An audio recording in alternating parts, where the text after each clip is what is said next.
إن الحمد لله نحمده ونستعينه ونستغفره ونعوذ بالله من شرور أنفسنا ومن سيئات أعمالنا.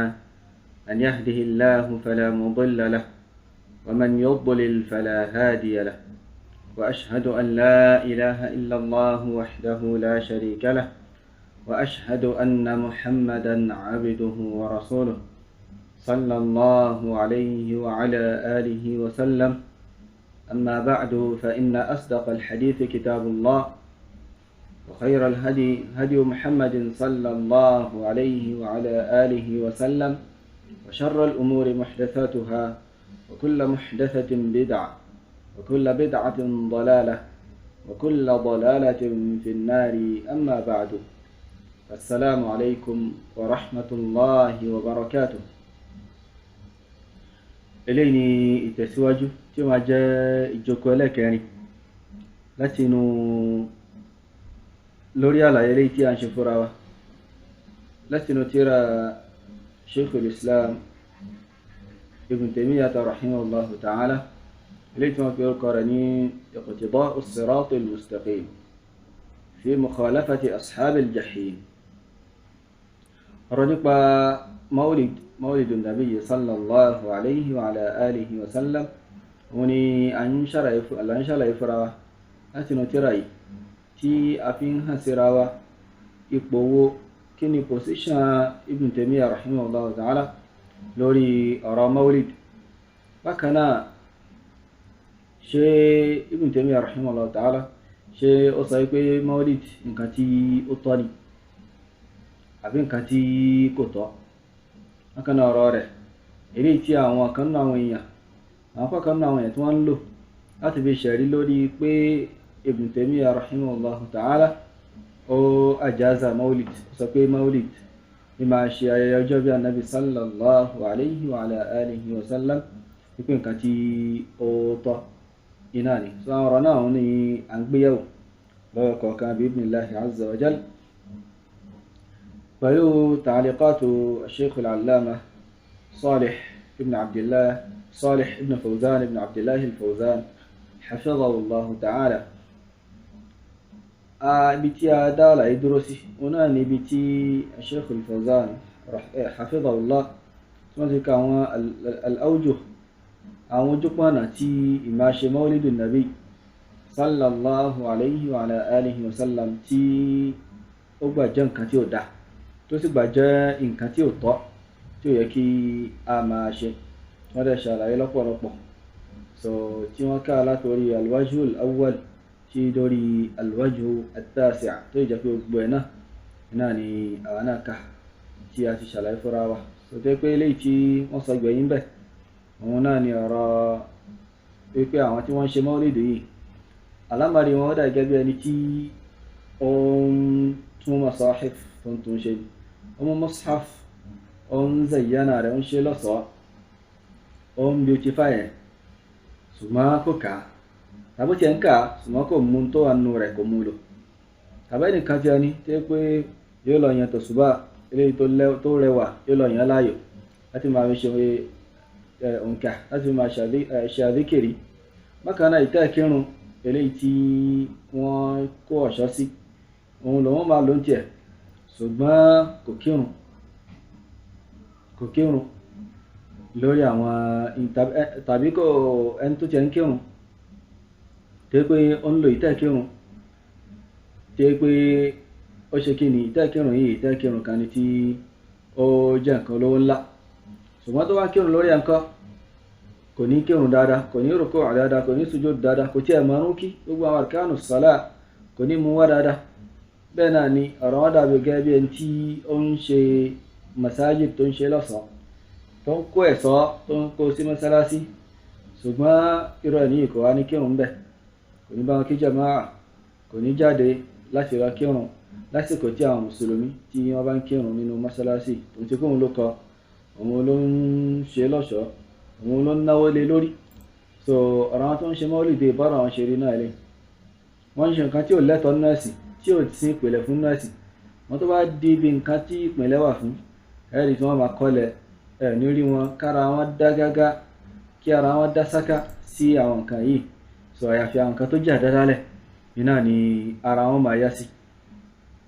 wallahu almusta'an. so lẹ́yìn náà Ibn Taymiyyah rahimahullahu ta'ala wọ́n ní pé wa'lam wà lọ́mà ìrẹ́ mùsùlùmí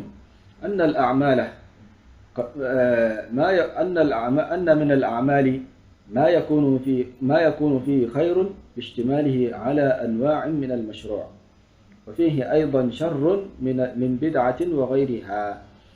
فيكون ذلك العمل خيرا بالنسبة إلى ما اشتمل عليه من أنواع المشروع وشرا بالنسبة إلى ما اشتمل عليه من الإعراض عن الدين بالكلية كحال المنافقين والفاسقين وهذا ما ابتلي به أكثر الأمة في الأزمان المتأخرة. ابن تيمية رحمه الله تعالى وإن شاء الله يفوى نقوى إشاء نقوى إشاء ني olè kó ore àti aburú olè kó sínú wọ́n ní pé lọ́mà wípé wọ́n bẹ dáadájọ́ ń bẹ nínú àwọn iṣẹ́ eléyìí tẹ́ pé oore wà ń bẹ lágbọ́n pé kí ni lágbọ́n wípé iṣẹ́ yìí ó kó àwọn oríṣi nǹkan tí ó jẹ́ ẹ̀sìn ó kó sínú àwọn oríṣi nǹkan tí wọ́n ṣe lófin fún wa nínú ẹ̀sìn ó kó sínú tó bákan náà iṣẹ́ yìí kan náà yóò tún wá jẹ́ aburú yóò tún ní aburú lẹ́gbẹ̀ẹ́ kan so gẹ́gẹ́ bí bídà àti àwọn kan tó yàtọ̀ sí ẹni pé tíṣẹ́ tó bá kó àwọn kan tí ó lẹ́tọ̀ọ́ tó kó sínú tó tó wá kó bídà náà tó kó sínú láti pé iṣẹ́ yìí oore ń bẹ́ẹ̀ aburú náà sì wà ń bẹ́ẹ̀ nìyẹn wọ́n ní pé iṣẹ́ yìí yóò máa jẹ́ oore a máa pè ní iṣẹ́ oore lágbárin kí ni tí ó bẹ́sìn mu tó dáa tó kó sínú yìí so bákan náà yóò ṣe kí ni yóò tún máa jẹ́ aburú lágbárin àwọn kan tó kó sínú tó yẹ pé àwọn nǹkan yìí ìmọ̀ agúnrí kúrò nínú ẹ̀sìn yányá òun náà ni àwọn nǹkan yẹn túmọ̀ sí wọ́n ní pé kahalil munafiqina wal fasiqin so gẹ́gẹ́ bí ìṣe sí àwọn munafiqun àwọn olójú méjì àtàwọn kò kí èèyàn so á rí pé wọ́n máa ṣe àwọn nǹkan kan tó yẹ pé zahiro rẹ̀ iṣẹ́ rẹ̀ ṣùgbọ́n iṣẹ́ rẹ̀ wọ̀nyí náà ó wá ti kó àwọn iṣẹ́ aburú kan sínú tó yẹ pé ń bẹ̀rẹ̀ tó lè ba ogbó sẹ́wọ̀n jẹ́ gẹ́gẹ́ bí àwọn munafiqun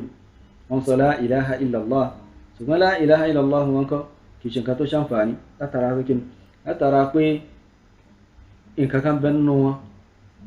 la ilaha illallah tí wọ́n sọ yẹn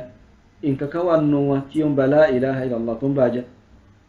so bẹ́ẹ̀ náà àwọn fasiqun àwọn gbòkí èèyàn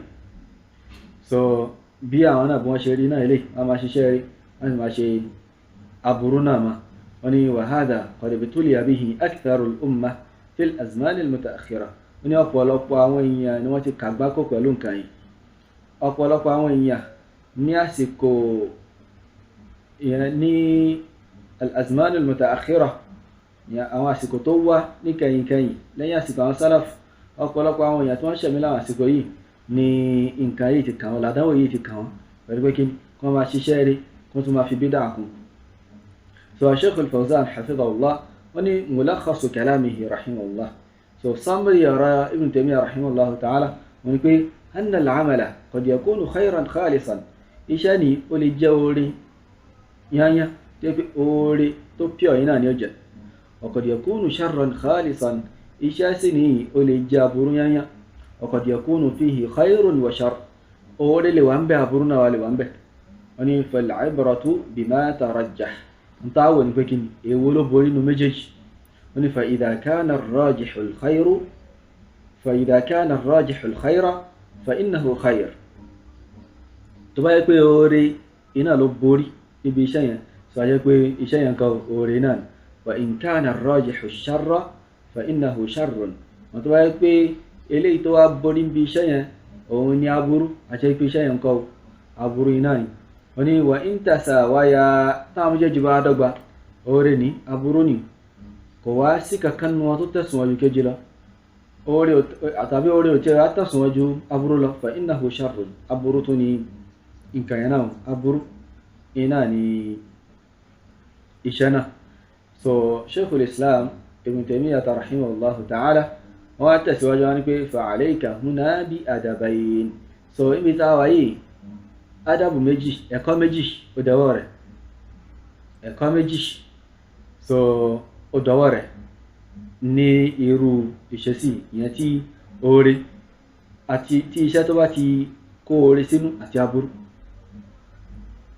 ó ní ahaduhuma adab aláwọ̀kọ́ wọn kí an yakuna hirsuka ala at-tamassuki batinan wa zahiran fi khassatika wa khassati man yuti'uk. So ó ní pé in tó máa ṣojú kòkòrò ní gbogbo gbà ó ní kí ni at-tamassuku batinan wa zahiran, kó máa dìrọ̀ mọ́ eléyìí tí ó jẹ́ oore ní kọ̀kọ̀ àti ní gbangba ní gbogbo gbà. Fi khassatika, nígbà tó bá yẹ pé ìwọ nìkan ló wà ń bẹ̀, ìwọ nìkan ló ń bára rẹ lò, ìwọ nìkan ló fẹ́ ṣe nǹkan. Wa khassati man yuti'uk, bákan náà nígbà tó bá fẹ́ bá wọn tí wọ́n ń tẹ̀lé ọ náà lò, bí èèyàn jẹ́ adarí ni, èèyàn jẹ́ ìmáàmù ni, tí àwọn èèyàn tí wọ́n ń gbọ́rọ̀ sí lẹ́nu. So jẹ́ pé in tí ó máa dún ní mọ́, jẹ́ pé in tó máa dún ní mọ́ òun náà ni at-tamassuk ní kọ̀kọ̀ àti ní gbangba, kó máa dìrọ̀ mọ́ n tó jẹ́ òdodo, n tó jẹ́ oore iná ló máa dìrọ̀ mọ́ ní kọ̀kọ̀ àti ní gbangba. Bákan náà nǹkan yìí ló máa fi pa àwọn èèyàn, ló máa fi pa àwọn láṣẹ wa'rifil ma'ruf, máa ṣe dáadáa, má dáadáa kó sì máa ṣe, wa ankiril munkar,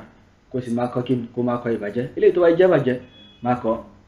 wọ́n ní pé ẹlẹ́ẹ̀kejì àtàní ẹlẹ́ẹ̀kejì adab ẹlẹ́ẹ̀kejì ní kí ni an tad'u an-nasa ila sunnah bihasabil imkan, kó máa pe àwọn èèyàn lọ síbi sunnah bó bá ṣe lágbára mọ́. adab méjì náà eré tí Ibn Taymiyyah rahimahullahu ta'ala tí ó kọ́ wa. kó máa pa àwọn èèyàn lọ síbi sunnah bí ó bá ṣe ní agbára mọ́. Shaykh al-Allama al-Fawzan hafidhahullah wọ́n ní alayka an tubadira bi nafsika ila al-khayr. So ó jẹ́ ọ̀ràn yẹn lórí rẹ̀ kí o máa sáré, kó máa pọ̀ ṣẹ̀ṣẹ̀, kó máa sáré tètè lọ síbi oore. Wa ta'mala bih, kó sì máa ṣe kí ni, kó máa iṣẹ́ pẹ̀lú oore yìí. Wa tamtathila bih, kó sì jẹ́ kó máa hàn nínú ìṣesí rẹ̀. wọ́n ní thumma ba'da dhalik, lẹ́yìn àgbà náà, lẹ́yìn ìgbà tí wọ́n bá ti mọ̀ tó ní iṣẹ́ tọ̀, tad'u an-nasa ilayhi, ó máa pe àwọn èèyàn lọ síbẹ̀. So ilé òṣèré ní ta ti kọ́ nínú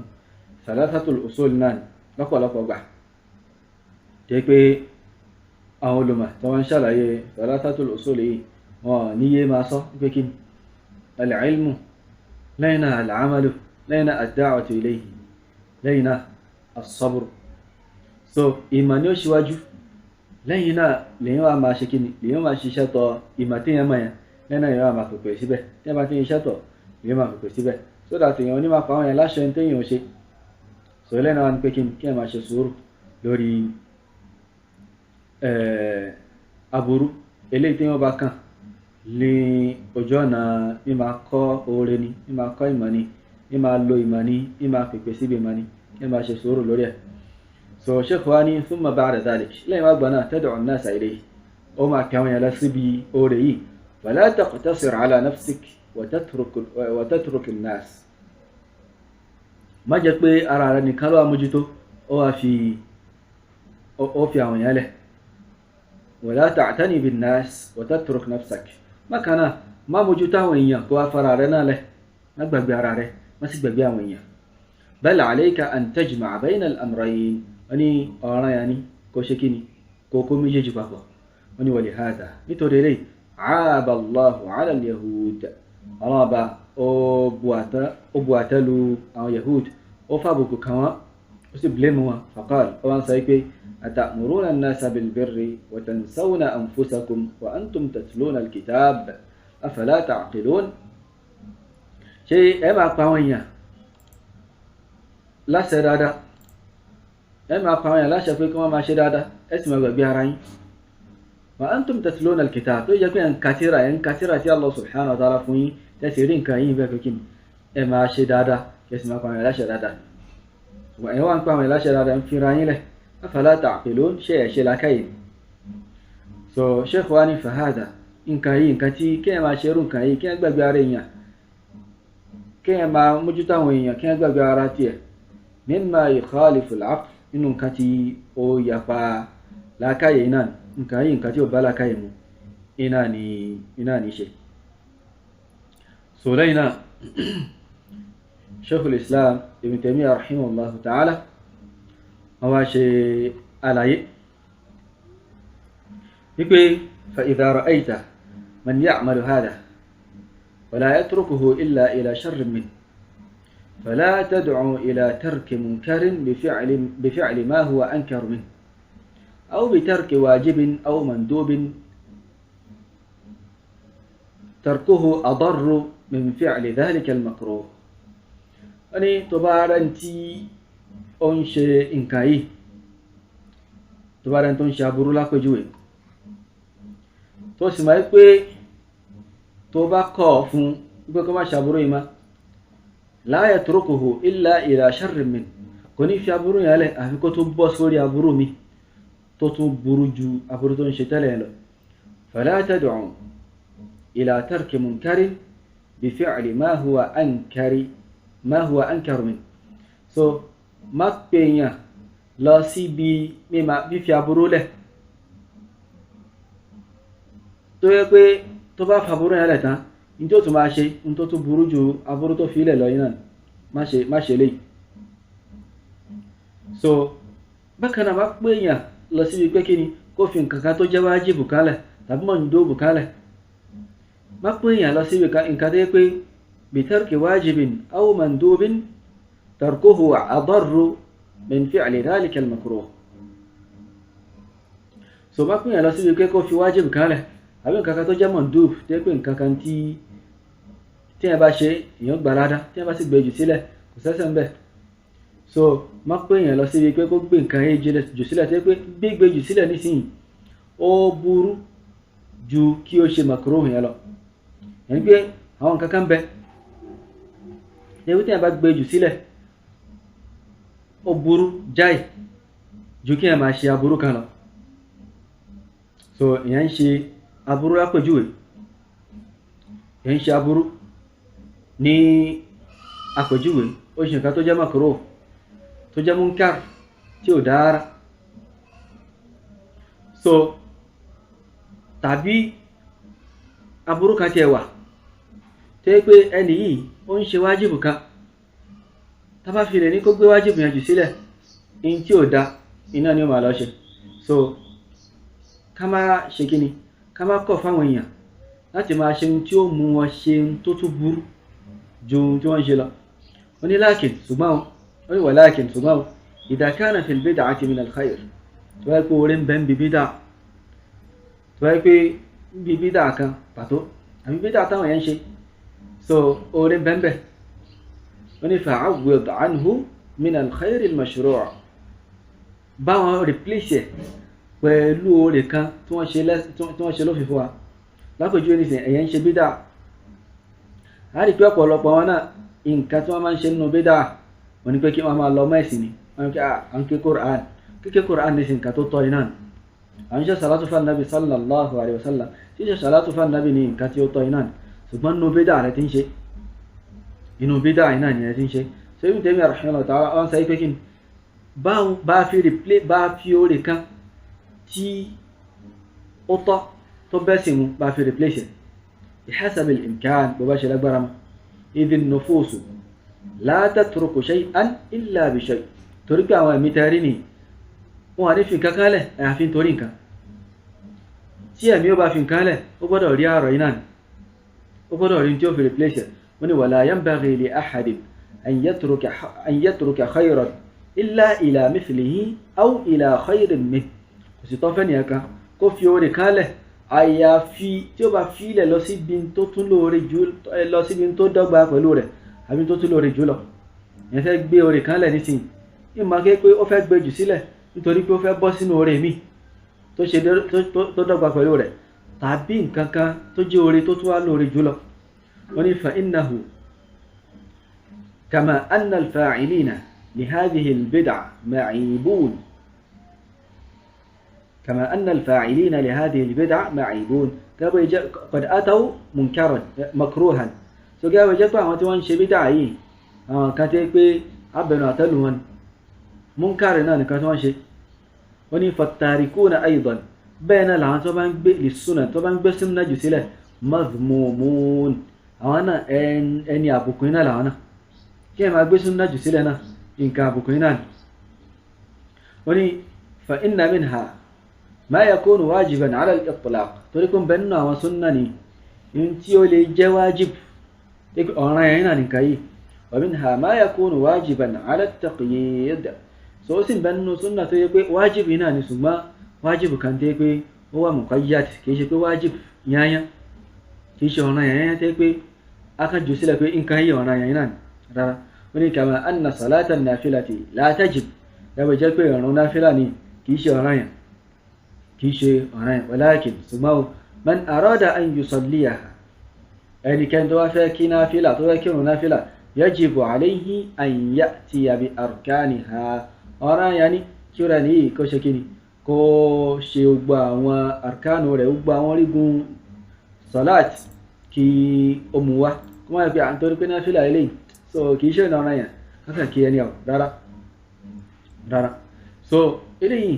Ibn Taymiyyah rahimahullah ta'ala ń ṣàlàyé fúnra wa ìgbà wo gan ló tọ́ ká máa ṣe al-amru bil ma'ruf àti an-nahyu 'anil munkar bó ló tọ́ ká máa pàṣẹ dáadáa bó ló tọ́ كما قال إباجة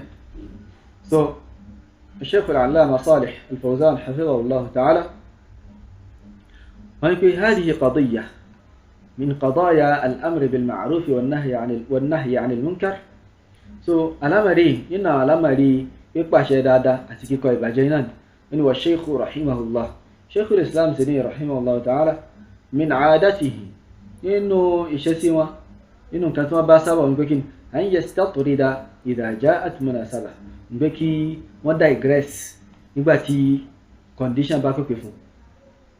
wọ́n فالأمر بالمعروف والنهي عن المنكر ينظر فيه إلى الأثر الذي يحصل به so pípàṣẹ dáadáa kíkọ̀ ìbàjẹ́ ni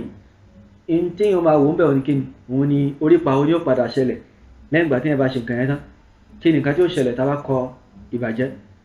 ìbàjẹ́ yìí pàtó tá bá kọ́ ọ̀fẹ́ nìyí kí ni tí ó ṣẹlẹ̀ lẹ́yìn rẹ̀ lọ́kànnà dáadáa yìí tá bá pààyàn láṣẹ rẹ̀ kí ni nǹkan tí ó ṣẹlẹ̀ lẹ́yìn rẹ̀ ó ní ziyadatan wa nuqsanan yálà ní tí ó ṣẹlẹ̀ lẹ́yìn rẹ̀ lálékún ni àbí ní àdínkù ó ní fa idha kana fihi fa'ida fa innahu yuqaddamu alayhi so fa idha kana fihi fa'ida fa innahu yuqaddamu alayhi tó bá yẹ kí àǹfààní bẹ́ńbí ká pàṣẹ dáadáa ká sì kọ ìbàjẹ́ èèyàn tẹ̀síwájú lórí ṣíṣe amma idha kana al-munkaru yazid aw la yakhiffu wa la yataghayyar ṣùgbọ́n tó wáyé pé aburú tí a fẹ́ kọ yìí yóò tún lékún ni tàbí kò tiẹ̀ ní fúyẹ́ tàbí kò tiẹ̀ ní change fa hina idhin tó bá ti rí bẹ́ẹ̀ la yushra'u al-inkar talafiyan lima huwa ashad so tó bá ti rí bẹ́ẹ̀ kọ́ kò tọ́ wọn ṣe ló fi fún yàn kí yàn tako ìbàjẹ́ ń gbà náà láì ṣe kíni láti fi sá fún kíni in tí yóò tún lè ju munkar tí wọ́n fẹ́ kọ́ yẹn lọ wọ́n ní fal ahwalu thalath so àwọn ìṣesí bí ẹ ṣe ń kọ ìbàjẹ́ bí ẹ ṣe ń pàṣẹ dáadáa so mẹ́ta yìí náà ni aláwọ̀kọ́ an yazula al-munkar aw yakhif kí aburú tí wọ́n fẹ́ kọ́ yẹn kí ó tiẹ̀ kúrò pátápátá tàbí kó fúyẹ́ wọ́n ní fahuna yushra'u al-amru wan-nahy níbi ibi ìṣesí báyìí tó yẹ jẹ́ pé kí yẹn kọ ìbàjẹ́ yẹn yóò mú ìbàjẹ́ yẹn kúrò tàbí yóò tiẹ̀ mú fúyẹ́ so níbi ìṣesí báyìí ó tọ́ fún yàn láti ṣe kíni láti pàṣẹ bákan náà láti kọ̀ fún ni yushra'u al-amru fahuna yushra'u al-amru wan-nahy so ibi wọ́n ṣe lófin kí yẹn ṣe amru kí yẹn pàṣẹ kí yẹn sì kọ nǹkan الثانية ẹlẹ́ẹ̀kejì wọn kí ni an yazida al-munkar wọn kí aburú tí a fẹ́ kàn yẹn kó tó wá lékún الثالثة ẹlẹ́ẹ̀kẹta an yatasawa al-amrad kí méjèèjì wá dọ́gba so aburú àti dáadáa kí méjèèjì jọ dọ́gba kí kankan wá borí kankan wọ́n ní fa fi hatayn al-halatayn níbi ìṣesí condition méjèèjì yìí ìyẹn ẹlẹ́ẹ̀kejì àti ẹlẹ́ẹ̀kẹta yìí la yushra'u al-inkar li'adami al-fa'ida so wọn ṣe lófin kò sì tọ́ kí ẹ tako aburú nírú ipò báyìí li'adami al-fa'ida nítorí pé kí ni kò sí àǹfààní kankan tí èèyàn fẹ́ gé níbẹ̀ aw li ziyadati ash-sharr tàbí nítorí pé kí ni aburú yẹn yóò tún ṣe kí ni yóò tún lékún wọ́n ní bina'an ala ma sabaq so lórí nǹkan tí ó wá síwájú yìí ta ṣàlàyé náà Ibn Taymiyyah rahimahullah ta'ala sheikh wani law qil tí wọ́n sọ pé inna al-bid'ata fihi khayr wọ́n ní pé bídà orin bẹ́ẹ̀ fas-sunnatu kulluha khayr a máa sọ wọn kíkín sunna o kìí ṣe pé orin bẹ́ẹ̀ lòun tẹ̀ gbogbo ẹ̀ pátá orin náà falimadha tatruku ma huwa khayrun kulluhu wa tadhhabu ila shay'in huwa khayrun rubbama إلى شيء فيه خير ربما يكون مرجوحا بالشر so kí ló tó fi ohun tẹ́ pé gbogbo ẹ̀ pátá orí náà ni ó fi súnnà tẹ́ pé gbogbo orí ó fi sílẹ̀ ó wà lọ sí nǹkan tẹ́ pé orí bẹ́ẹ̀ tó jẹ́ pé lọ́pọ̀lọpọ̀ gbàgán aburú tó wà ń bẹ̀ ó lè borí orí ẹ̀ mọ́lẹ̀ wọ́n ní hadha min babi tanazzul ma'ahum fi mujadalatihim so eléyìí lágbọ́n ni pé kí ni ká ti step down fún wọn ni pé ok tẹ́ bá ti rọ pé orin mẹ́mbẹ́ náà ok àgbà so kákẹ́ step down náà ni ó wọ́n ni wà ilà tàbá bẹ́ step down rárá falbid'atu laysa fiha khayrun asla kò sóre kankan bẹ́ nípìnlẹ̀ kò sóre kankan bí bid'a rárá wọ́n ni falaw kana fiha khayrun lama naha anha rasulullahi sallallahu alayhi wa ala alihi wa sallam so tó wáyé pé orin bẹ́ bí bid'a ni Ànábì sallallahu alayhi wa sallam kò ní ṣe kíni kò ní takò rárá kò ní takò kò ní sọ pé kí a jìnà sí wọ́n ní bal wa shaddada an-nahya fiha wa hadhara minha so Ànábì sallallahu alayhi wa sallam ó kọ́ ní kíkọ́ ilé tó le ó sì sọ alára kúrò níbẹ̀ so ká ní pé orin bẹ́ẹ̀ bí bídà ni ilé ò ní ṣẹlẹ̀ Ànábì sallallahu alayhi wa ala alihi wa sallam wọ́n ní ṣe ilé so náà iná الشيخ حفظه الله تعالى